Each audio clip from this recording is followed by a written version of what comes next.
My name is Evelyn Harper, and for most of my 78 years, I believed my life was unremarkable. A quiet widow, a retired schoolteacher, forgotten by the world. I spent my days tending my garden and wondering if my existence ever truly mattered.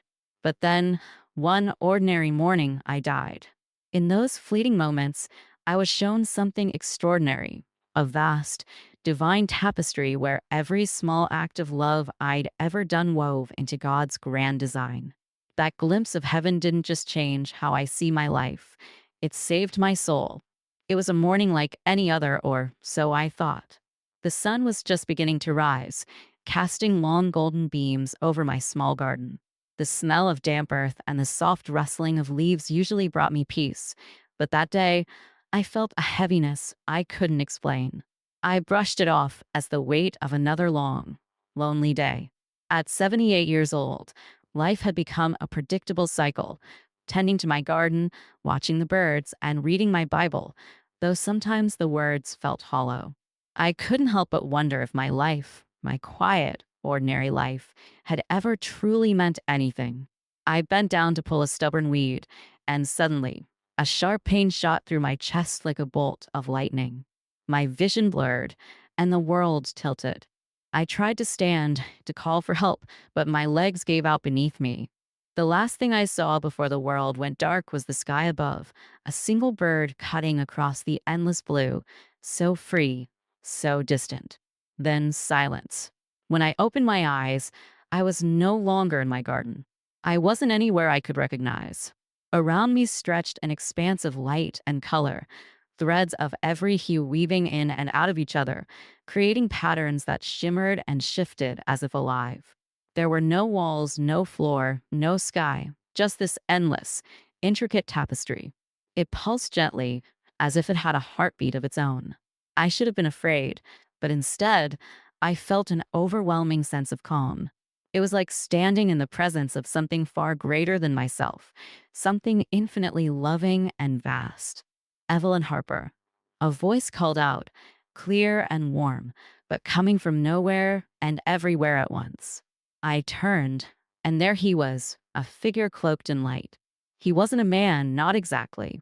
His form shimmered, constantly shifting, as if he was made of the same threads that surrounded us. And yet, I could feel his presence, his kindness. It felt like every question I'd ever had was already answered in his gaze. Am I dead? I asked, my voice trembling. You are between, he said simply. And you are here because your thread is being woven in ways you cannot yet see. Come, Evelyn. There is much to show you. Before I could respond, he reached out, not with a hand, but with something more like a thread of his own, and the tapestry around us came to life. It wasn't just threads anymore. It was a living, breathing story. My story.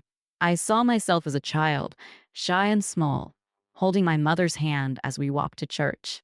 I saw my wedding day, standing beside my husband, Robert, so full of hope for the life we'd build. And then I saw the darker moments, the years of loneliness after his death, the bitterness that crept in, the times I doubted my faith, doubted God himself. Why are you showing me this? I asked, my voice cracking. Because every thread matters, he replied. Even the ones you've forgotten. He gestured, and a new scene unfolded. A moment I barely remembered. I was standing in my classroom, comforting a little boy who had been teased for his stutter. I knelt beside him, telling him he was brave for speaking at all, that his voice mattered. The thread of light surrounding us brightened, and suddenly, I saw where it led. That boy, now grown, speaking confidently at a pulpit. He was a pastor, sharing God's word with a congregation that hung on his every word. That was because of me? I whispered. Your kindness gave him the courage to believe in himself, the guide said, and his belief has touched countless lives. Tears welled in my eyes, but before I could fully absorb the moment, the tapestry shifted again. This time, I saw something darker. I was sitting in my pew at church, a young woman walking in late and alone. I remembered her. How disheveled she looked, how judgmental my thoughts had been. I didn't greet her, didn't smile. I just looked away. Her thread dimmed and unraveled, and I saw her leaving the church that day, never to return. My knees buckled. No, I whispered. I didn't know. I didn't mean to. You are human, Evelyn, the guide said gently. And humans make mistakes. But every choice, every action ripples outward. The weight of it all pressed down on me. The moments I had overlooked, the times I had let my own pain or pride blind me to others. I wanted to turn away, but the guide's voice kept me steady. This is not a punishment. This is a chance to see the truth, to understand your place in the grand design. I looked closer at the tapestry, at the countless threads weaving in and out of mine. Some were bright, others dim, but all of them were connected. It was overwhelming to think that my quiet life, my seemingly insignificant choices, had been part of something so vast and beautiful. And yet, I couldn't shake the regret, the sense that I had wasted so much of it. What happens now? I asked, my voice small. That depends on you, the guide said. There is still more to see and choices to make. His words hung in the air, heavy with meaning, as the tapestry shifted once more. The tapestry shifted again, and this time the threads unraveled into vivid scenes, moments from my life, familiar yet somehow sharper and more vibrant than I remembered. I stood frozen as the guide gestured toward them, his presence both comforting and overwhelming. Each thread glowed with its own unique energy, some bright and golden, others dim and gray. The guide said nothing at first, letting me absorb the enormity of what I was seeing. I felt as though I was standing on holy ground, my life laid bare before me. The first scene pulled me in, and suddenly, I was back in my old neighborhood, standing outside the tiny blue house of Mrs. Davenport, a widow who had lived down the street. I could see myself, younger and sprier, bringing her a casserole after her husband's funeral. I had almost forgotten that day how she'd broken down crying at the sight of me, clutching my hands as though I was her lifeline. But now, I saw the thread that sprang from that moment, how her sorrow had begun to ease as she found strength in her faith again, inspired by the simple kindness of a neighbor. Her thread wove into others, her children, who grew closer to her in her later years, and a prayer group she started at her church. I stood, stunned, as I realized how far the ripples of that small act of kindness had traveled. You see, Evelyn, the guide said, his voice gentle, your smallest actions can have the greatest consequences. This is the power of love. I barely had time to process his words before the scene dissolved, replaced by another. This time, it was a memory that stung. I was in the grocery store, rushing through my errands, and I saw a frazzled young mother struggling with her crying toddler. I remembered glancing at her, feeling a twinge of pity, but quickly turning away. I was tired, impatient, and I told myself it wasn't my place to help. Now, I could see her thread, faded, worn, and barely holding on. I watched as she went home that night, overwhelmed and defeated, the weight of her struggles growing heavier with every passing day. My heart ached as I realized I could have been the hand that steadied her, even if only for a moment. Why show me this? I asked, my voice breaking. I can't change it now. No, but you can understand, the guide replied. You must see how your choices, both good and bad, weave into the lives of others. Only then can you grasp the true purpose of your thread. The tapestry shifted again, pulling me into another memory. This time, I was back in my classroom, standing in front of a row of wide-eyed children. I watched as my younger self knelt beside a girl named Maria, helping her sound out the words of a book she struggled to read. I remembered Maria well, how she'd blossomed into a confident, capable young woman by the end of that year. But now I could see her thread as it wove into others. She became a teacher herself, inspiring countless students in her own right. The glow of her thread spread outward, connecting to her family, her community, and beyond. Tears streamed down my face as I turned to the guide. I didn't know, I whispered. I didn't know it all mattered so much. It always matters, he said. But your understanding of that truth is what shapes your thread. The tapestry continued to reveal its secrets, and with each scene, My emotions swung wildly between awe and regret. I saw times when I had opened my heart, comforting a grieving friend, donating to a charity when I could barely afford it, smiling at strangers on the street. Each act, no matter how small, created ripples of light that I could now see spreading far beyond me. But I also saw the moments I'd failed, the times I let anger, pride, or indifference guide my actions instead of love. I saw the threads dim and fray, the lives I might have touched if I'd only chosen differently. One scene struck me harder than the others. It was a memory I had buried deep, a time when my bitterness had gotten the better of me. I saw myself sitting in church, arms crossed, listening to the pastor speak about forgiveness. My heart was hardened, still aching from an old wound caused by my younger sister, Maggie. She'd hurt me deeply with her harsh words during an argument years before, and though she'd apologized, I had refused to let it go. I watched as my thread turned darker in that moment, its light dimming as my resentment spread into other areas of my life. I saw how it pushed people away, how it clouded my faith and stole my joy. I turned to the guide, my voice trembling. I thought I was doing the right thing, holding on to my principles. I thought it made me strong. Strength comes from love, Evelyn, he said, his tone firm yet compassionate. Not from holding on to pain. I felt the weight of those words settle over me like a heavy cloak. My heart ached as I realized how much time I had wasted, how many threads I had weakened because I'd been too proud to let go of my hurt. But the guide didn't linger on my failures. Instead, he showed me a moment of redemption, a time when I had reached out to Maggie after years of silence. It was a small gesture, just a card on her birthday, but it had reopened a door I'd thought was closed forever. I watched as our threads brightened, weaving together again, and my chest swelled with a mixture of sorrow and gratitude. Finally, the tapestry settled, the threads around us still glowing faintly, as if alive. I stood there, shaking, overwhelmed by everything I'd seen. My mind was reeling with the enormity of it all, the beauty, the pain, the interconnectedness of every life. What happens now? I asked, my voice barely above a whisper. There is more to see, the guide replied. But now, you must confront the parts of your thread you fear the most. His words sent a chill through me, but I nodded. I knew there was no turning back. The guide's words echoed in my mind as the tapestry began to shift again, threads loosening and unraveling until the glowing patterns faded into darkness. My chest tightened. The light had been overwhelming, but its absence was suffocating. I didn't want to see what came next. My failures had already been laid bare, each one cutting deeper than the last.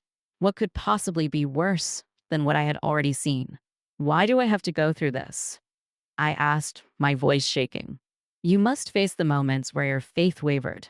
The guide replied, his tone steady, but filled with an unmistakable gravity. Only by confronting them can you understand the strength of your thread and the grace that sustains it. Before I could argue, the darkness around me transformed. I was no longer standing in the infinite expanse of the tapestry. Instead, I was in a hospital room, one I recognized immediately. My sister Maggie lay in a bed, pale and frail, the beeping machines around her marking the final hours of her life. I felt a lump rise in my throat. I had avoided this memory for years, burying it deep in the corners of my mind where I wouldn't have to relive the pain. I watched as my younger self entered the room, hesitating at the doorway. Maggie's eyes fluttered open, and a weak smile spread across her face. You came, she whispered, her voice barely audible. I nodded, but didn't move closer. My pride still lingered, a wall between us even in her last moments.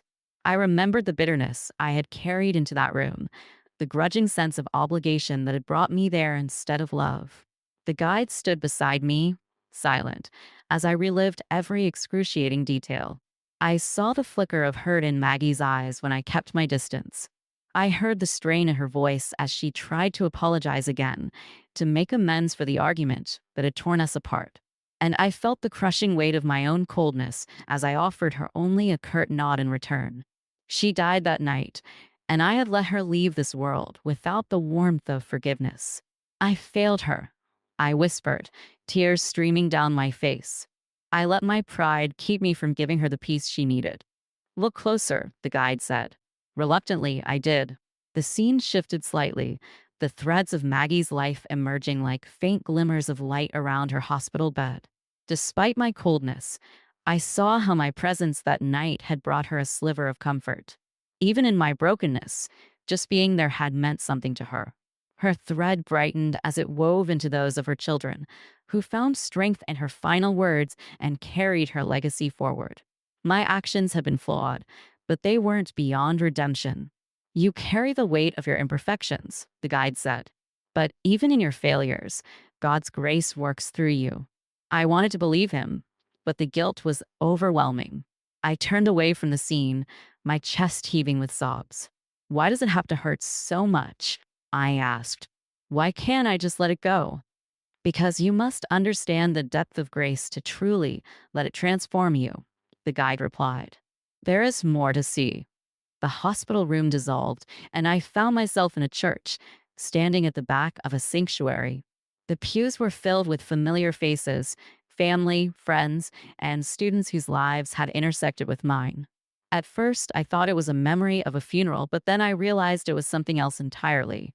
The scene was brighter, more vibrant, as if lit from within. There was no sorrow here, only joy. A man stood at the pulpit, his voice strong and steady.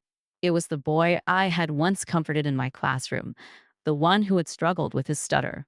Now he was a pastor, his words filled with hope and love as he shared the message of God's grace.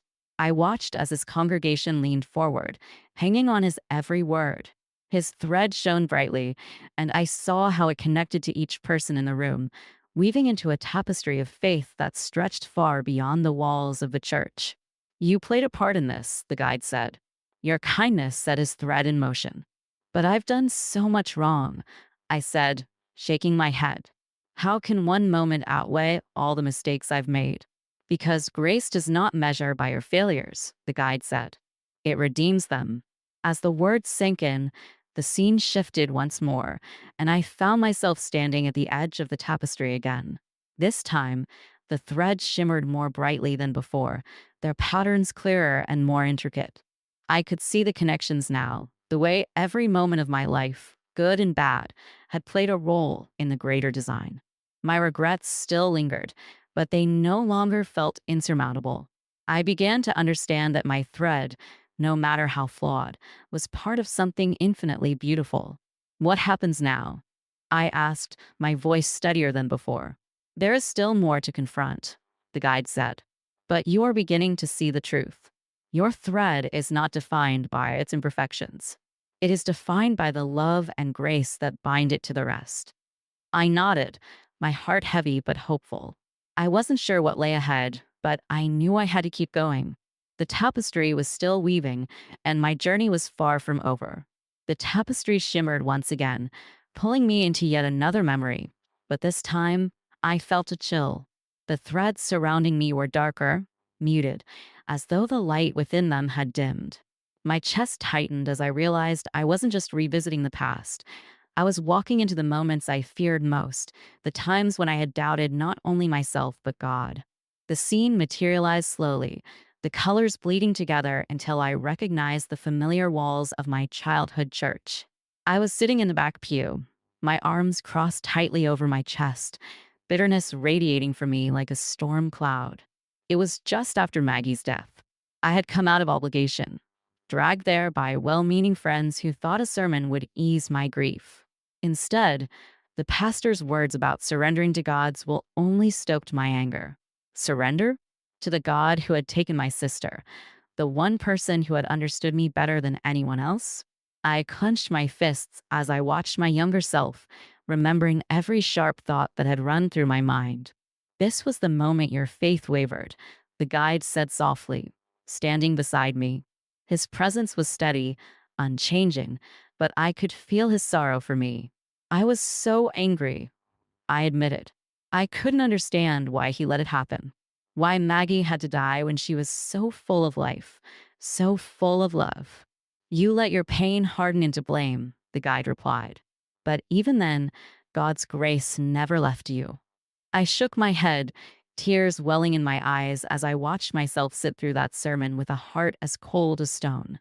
I remember the thoughts I'd had, the way I'd silently dared God to prove he cared. And yet, even in my defiance, I had felt a flicker of something, an invitation I was too proud to accept. The scene shifted, and I was older now, standing in the doorway of my home with the lights off. It was a dark night, both inside and out. I had just returned from Maggie's funeral, and the weight of her absence felt unbearable. I saw myself drop into a chair, staring at nothing, my Bible sitting unopened on the table beside me. I had turned my back on it, on prayer, on the comfort I'd once sought in God. I remembered the hollowness of that moment, the way the silence seemed to stretch endlessly, as though even heaven had abandoned me. You were never alone, the guide said gently, sensing my thoughts. Then why did it feel that way? I asked, my voice cracking. Why didn't he do something, show me something, anything? He was there in the silence, the guide replied. But your heart was too wounded to hear him. Still, he waited, patient as always, for the moment you would let him back in. The darkness around me began to shift, threads of light emerging faintly, weaving through the memories like whispers. I saw the faces of those who had reached out to me during that time, friends who called, neighbors who brought meals, even strangers who offered small acts of kindness. Their threads glowed softly, connecting to mine in ways I had failed to notice back then. I realized now that they had been God's way of reaching me, his love flowing through others when I couldn't bring myself to seek it directly. The scene dissolved, and suddenly I was back in my garden years later. It was another ordinary day, but this time I wasn't tending to my plants. I was sitting on a bench, holding my Bible for the first time in what felt like forever. I remembered this day well. It was the day I had finally broken down, the day I had allowed myself to cry out to God, not in anger, but in surrender. I watched as my younger self opened the Bible to the Psalms, tears streaming down my face as the words soothed the wounds I'd carried for so long. Why are you showing me this? I asked, my voice trembling. Because this is the moment your thread began to brighten again, the guide said. This is when you return to the design. I watched as my thread, which had been dull and frayed for so long, started to glow faintly once more. It wasn't instantaneous or dramatic, but it was steady, a light that grew stronger with each prayer, each act of faith, each small step toward healing. I felt an ache in my chest as I realized how much time I had wasted, how much I had missed because of my stubbornness. But I also felt gratitude. Gratitude that it wasn't too late, that I had found my way back. The guide turned to me, his luminous form radiating warmth. Do you see now? He asked. Even in your darkest moments, God's love wove through your life. He never left you, not for a single moment. I nodded, the weight of his words sinking in. I had spent so many years thinking I was alone, that my struggles were mine to bear in isolation. But now I saw the truth, that even in my pain, even in my anger and doubt, I had been surrounded by threads of light, by God's grace working through the people and moments I had overlooked. The tapestry reappeared around us, brighter than before, its patterns more intricate and beautiful than I could have imagined. I could see my thread now, woven tightly into the lives of others, its light shining despite its imperfections. It wasn't perfect, but it was strong, a testament to the love and grace that had sustained me through every trial. What happens now? I asked, my voice steady, but filled with emotion. There's one more place to go, the guide said. One more truth to see. I took a deep breath, bracing myself for what was to come. The tapestry shimmered, its threads shifting and reweaving, pulling me into the next part of the journey. The tapestry unraveled again, and I was plunged into another scene, one that I recognized immediately, though I wished I didn't. The weight of dread settled over me as I realized where I was, the night of the accident, the night that had changed everything. I was standing on the side of the road, rain pouring down in sheets, blurring the flashing lights of the ambulance and police cars. My younger self was there too, soaking wet, her hands trembling as she clutched her coat around her. Maggie's car was barely recognizable, crumpled like a discarded piece of paper.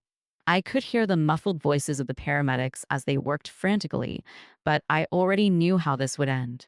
I wanted to turn away, to run from the memory, but the guide was there, steady as always. "You must see this, Evelyn," he said. "You must face it. I don't need to see it again." I protested, tears stinging my eyes. "I've lived it. I've felt it every day since." "You've lived it," the guide agreed, "but you haven't understood it." Before I could respond, the scene shifted slightly, and I was inside the car, sitting beside Maggie.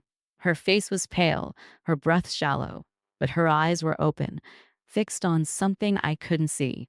I watched, frozen, as she whispered words I hadn't heard that night. "God, I'm ready. Take care of Evelyn. Help her forgive." I staggered back, as though the words had struck me physically. She prayed for me?" I asked, my voice barely above a whisper. "She did," the guide said. "Even in her final moments, her love for you was stronger than her pain." I sank to my knees, the weight of her words pressing down on me. All these years, I had carried the anger, the guilt, the endless questions of why it had happened. I had blamed myself for not being there sooner, blamed God for letting it happen at all. But Maggie, in her last moments, hadn't been filled with anger or fear. She had been filled with love. For me, I looked back at the scene, my heart breaking as I watched Maggie take her final breath. Her thread shimmered softly, weaving itself into the tapestry even as her life on earth ended. It wasn't gone. It was stronger, brighter, connecting to threads I couldn't even begin to count. Her children, her friends, even strangers who had heard her story and been inspired by her faith. Maggie's life wasn't a broken thread. It was a radiant one, stretching far beyond what I could see. The guide knelt beside me, his voice gentle. "This is the truth you've been running from, Evelyn. Maggie's death was not an end. It was a beginning." I shook my head, tears streaming down my face. But why? Why did it have to happen that way? She was so full of life, so full of love. Why did God take her? The guide didn't answer immediately. Instead, he extended his hand, and the tapestry appeared again, hovering just beyond our reach. He gestured toward it, and the threads shifted, rearranging themselves to form a new pattern. I saw Maggie's thread, strong and golden, weaving into mine and then into countless others. The threads it touched glowed brighter, their light spreading outward like ripples in a pond. And then I saw it, how Maggie's life and even her death had been a catalyst for so much good. Her children had grown into compassionate, faithful adults who had touched countless lives. Her faith had inspired others to turn to God, to find hope in their own struggles. Even my own thread had been shaped by her, pulling me back toward the light when I had been so close to letting go. Sometimes the greatest beauty comes from the greatest pain, the guide said. Maggie's life was not cut short. It was completed exactly as it was meant to be. I stared at the tapestry, my heart aching with both sorrow and awe. I had spent so many years questioning, doubting, even blaming God for what had happened.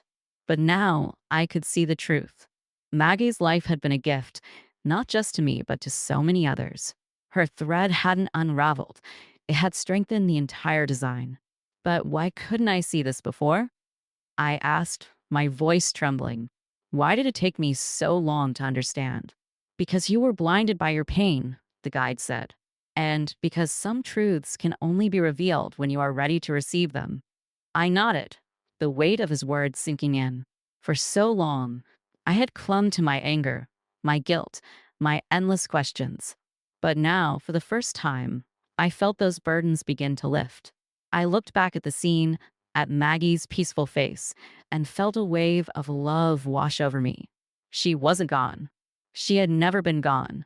Her thread was still part of the tapestry, still connected to mine, and always would be.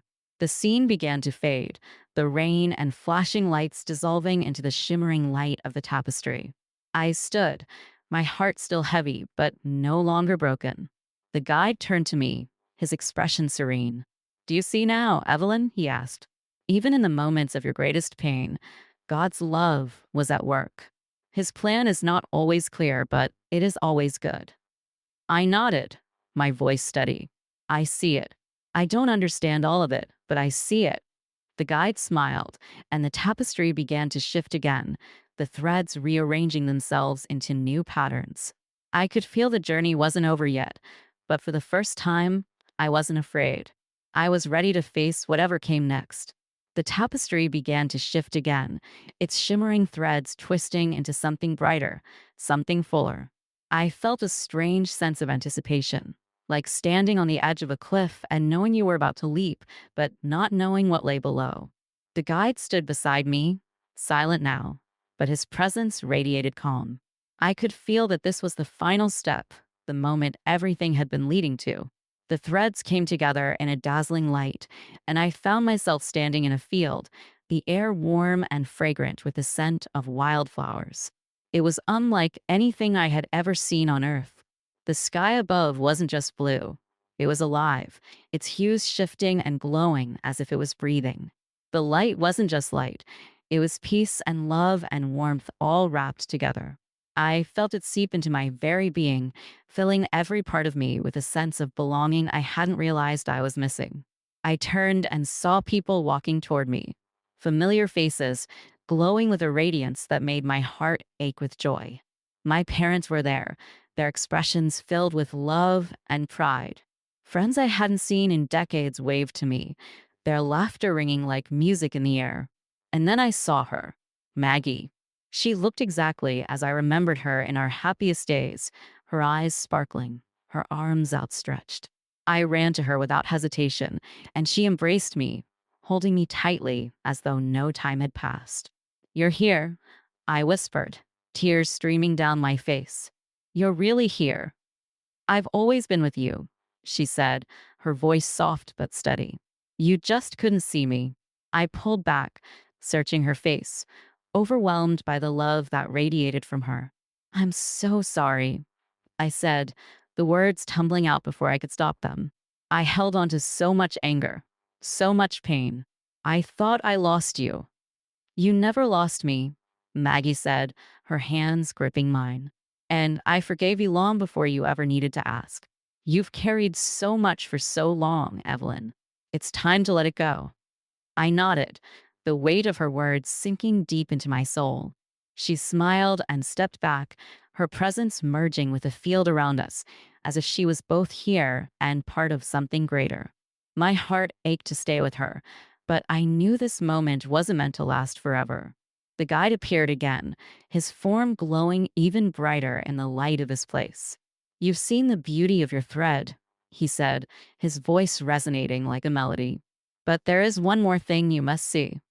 The field began to fade, and I felt myself rising, pulled upward by a force greater than anything I had ever known. The tapestry appeared again, larger now, stretching infinitely in every direction. It wasn't just threads anymore. It was alive, pulsating with light and energy, every thread singing in harmony. And at the center of it all was a presence, a light so radiant it was almost impossible to look at. I felt its pull, its love, its infinite power, and I knew without a doubt that this was God. I fell to my knees, overcome by the sheer magnitude of his presence. It wasn't just love, it was everything. Every joy, every sorrow, every question I had ever carried was answered in an instant, not with words, but with the overwhelming knowledge of his grace. He didn't speak, but I felt his message clear as day. "You are never alone. You are mine, and you have always been part of my plan." Tears streamed down my face as I looked at the tapestry again, seeing not just my thread, but all the others. Each one was unique, vibrant, essential. I could see how they wove together, creating something so beautiful, so perfect, that it took my breath away. Even the dark threads, the moments of pain, loss, and sin, were woven into the design, their contrast only making the light shine brighter.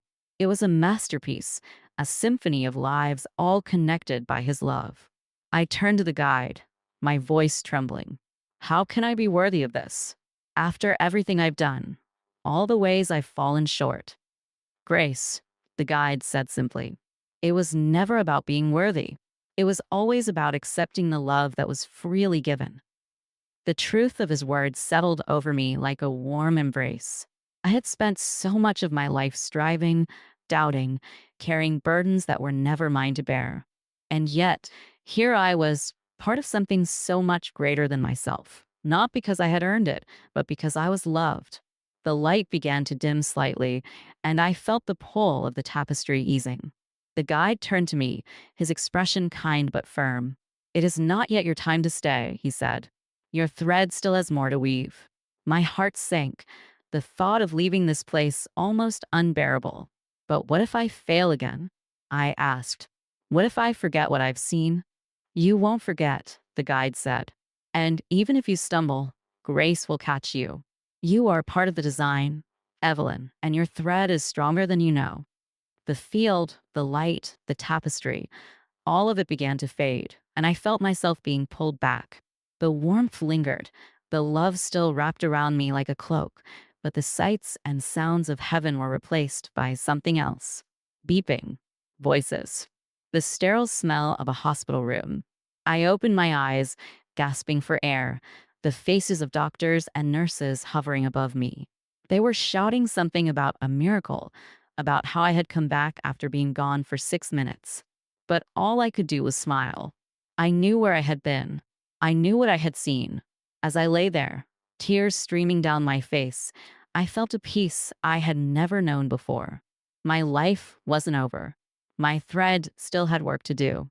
And for the first time in years, I was ready to live it, not in fear, but in faith.